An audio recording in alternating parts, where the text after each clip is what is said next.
heartfelt friend and admirer of Father Coughlin. Gentleman is recognized for 5 minutes. I thank the gentleman for yielding, and I rise in support of this resolution.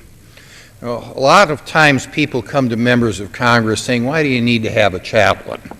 And I tell them that we need to have a chaplain here because of the tremendous pressures that are put on members of Congress and their families, whether it's politically, whether it's spiritually, whether we have family crises and things like that. And in order to keep the members of Congress grounded so that they can better discharge their duties, we need to have someone to talk to and to counsel us from a spiritual standpoint. Father Dan Coughlin has done that for the last 10 years. He is the first Roman Catholic priest who has been named as a chaplain of the House of Representatives.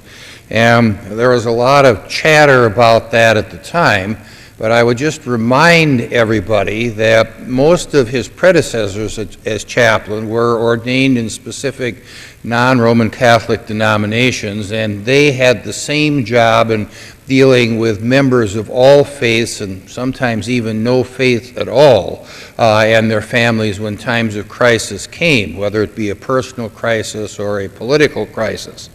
And I think that in the last 10 years, a tribute to Father Coughlin's immense talents was the fact that he is universally respected in this House of Representatives and beyond. And I can say personally that I think I'm a better person for having known Father Coughlin and have been counseled by him.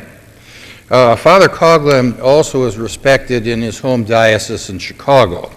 Last Saturday, my wife Cheryl and I accepted his invitation to join him and others at a Mass celebrating the 50th anniversary of his ordination to the priesthood.